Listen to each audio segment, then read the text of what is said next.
예, 안녕하십니까. 이번 시간에는 팩토리 패턴에 대해서 일단 알아보도록 할 텐데, 팩토리 패턴을 제일 첫 장에 패턴을 설명하는 데 있어서 여기서 잡은 이유는 뭐 저뿐만 아니라 많은 다른 책들 또는 블로그나 이런 데 같은 데도 아마 보시면 팩토리 패턴을 대부분 제일 먼저 설명을 해요. 왜냐면 사실 뭐든지 그렇잖아요. 공부를 시작하는 처음 입장에서 처음부터 어려우면 사실 공부할 의욕은 안 생기고, 과연 이거를 공부를 해야 될지 말아야 될지, 이게 정말 유용한 건가? 이런 의문점을 가질 수밖에 없거든요. 근데 이 팩토리 패턴은 디자인 패턴 중에서 이해하기가 가장 쉬워요. 가장 쉽고, 이래서 패턴을 써야 되는구나.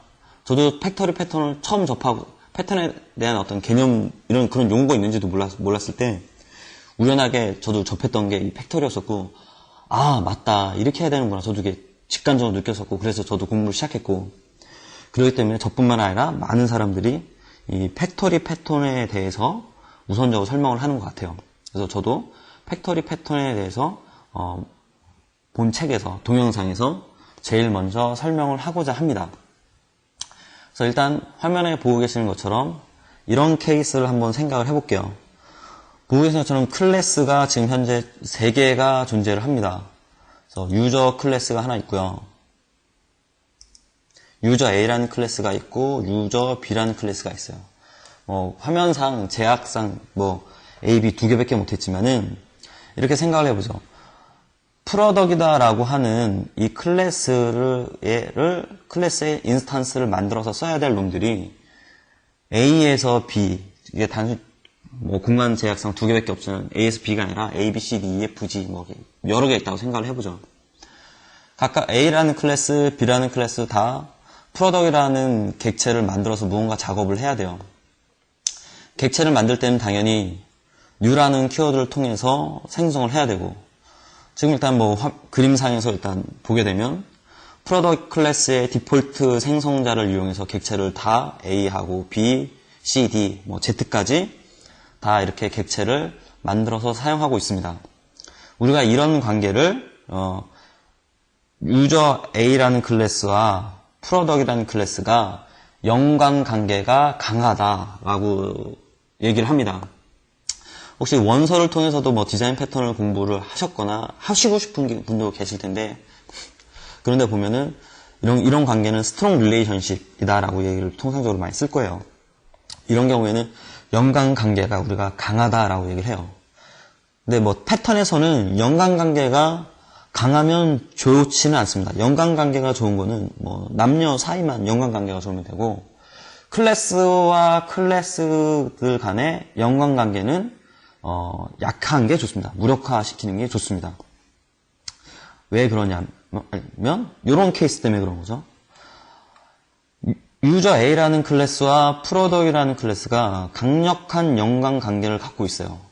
이런 연관관계를 갖고 있다 보니까 얘가 지금 변동이 된 거죠.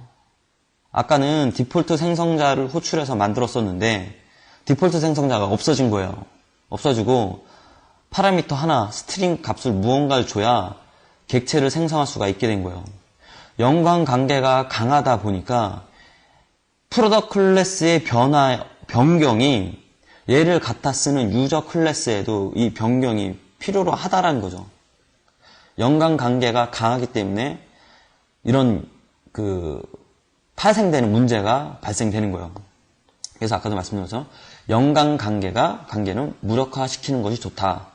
그러면은 이런 관계에 있어서는 패턴에서는 어떻게 이런 문제를 해결하느냐라는 거죠. 그래서 패턴에서는 이렇게 직접적으로 연관관계를 갖지 말고 중간에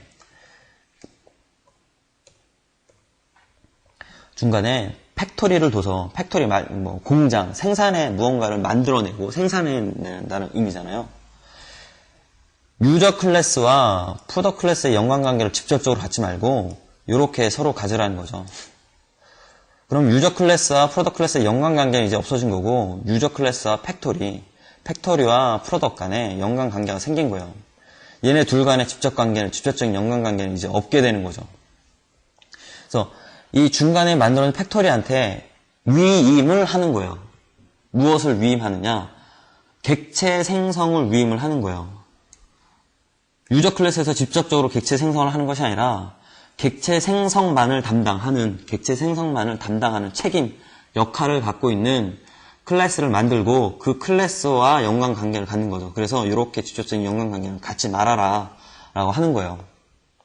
그럼 이렇게 객체 생성을 위임한 객체 생성의 역할을 가진 클래스를 둬서 위임이라고 하는 것을 주게 되면 어떤 효과가 발생되느냐. 아까처럼 지금 보고 계시는 화면에서는 디폴트 생성자를 이용해서 객체를 만들어서 그거를 갖다 쓰는 거죠. 유저 클래스에서는 객체가 어떤 방식으로 만들어졌는지 알 필요는 없어요. 이미 그 역할을 담당하는 놈 팩토리가 있기 때문에 팩토리에 갖고 있는 getXXX 이런 메소드를 써서 내가 갖고 오는 거지 팩토리에서 어떤 형태로 객체를 만드는지는 나는 관심을 가질 필요는 없다라는 거죠.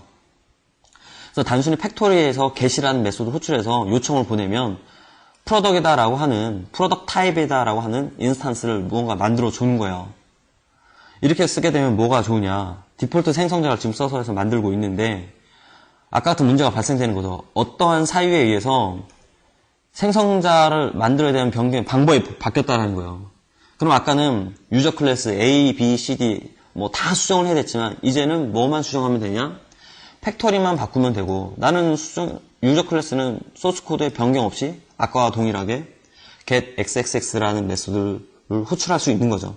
변경이 아까는 A, B, C, D, E, F라는 소스 코드의 변경이 무수히 많은 직접적인 연관관계를 갖고 있는 무수히 많은 클래스의 변경이 발생하는 유지보수의 문제가 발생을 하겠지만 이런 식으로 위임이다라고 하는 방식을 사용하게 되면 소스 코드의 변경은 얘한테만 팩토리다라고 하는 역할을 담당하는 이 클래스에만 국한된다는 거예요. 이렇게 되면 확장성이라든가 유지보수 뭐 이런 측면들을 우리가 확보할 수 있게 되는 거죠.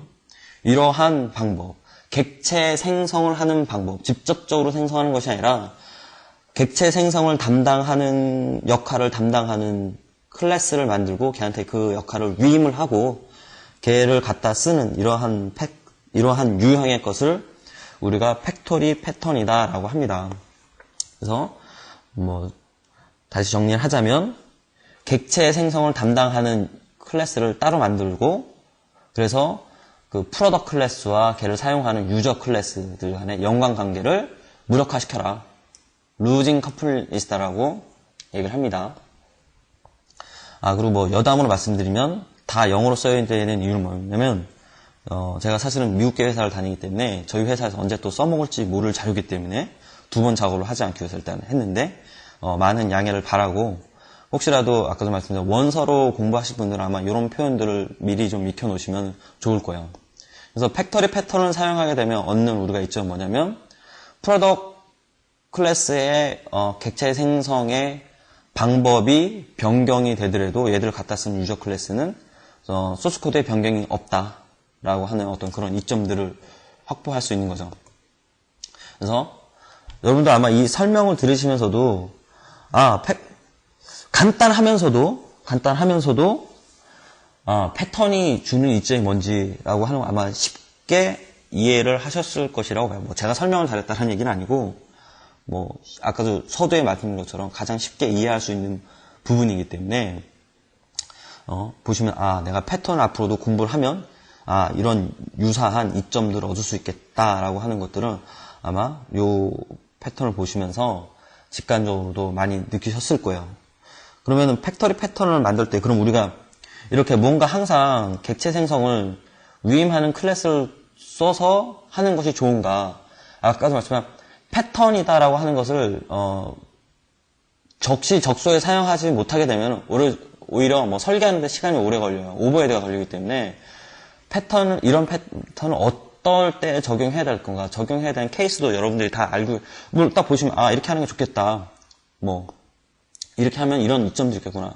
바로 느끼시겠죠. 그렇다고 모든 객체 생성을 다 하기 위해서 다 팩토리를 둬서 할 수는 없잖아요. 그러니까 이러한 유형의 것들은 그러면 언제 하는 것이 좋은가? 불합리하게 불필요하게 또 쓰게 되면 간단하게 뭐 클래스 몇 개 만들 수도 있는데 중간에 어떻게 보면 만약에 잘못된 적시적소에 쓰는 것이 아니라 잘못 패턴을 적용하게 되면 클래스 하나 더 만들고 오히려 더 힘들어지는 거예요. 오버헤드가 발생될 수 있는 거예요. 그럼 이런 팩토리 패턴 같은 경우에는 어느 정도 쓰냐? 그거는 얘에 따라 달려있다. 예. 팩토리가 만들어야 될 객체가 과연 무엇이냐라는 걸 고민을 해보시면 돼요. 그래서 얻은 결론이 뭐냐? 내가 만들어야 될 객체가 사용자들이 임의로 접근해서 만들어 쓰면 되냐? 이런 거 고민해 보시면 돼요. 대표적인 게 시스템에 관련된 것들인데, 시스템에 관련된 것들을 이런 임의의 클래스가 무작정 아무런 제약 없이 접근해서 만들어서 쓸 수 있다라고 하는 거는 시스템에 크나큰 문제를 발생할 수가 있을 거예요. 뭐 리소스 부족이 발생할 수도 있고,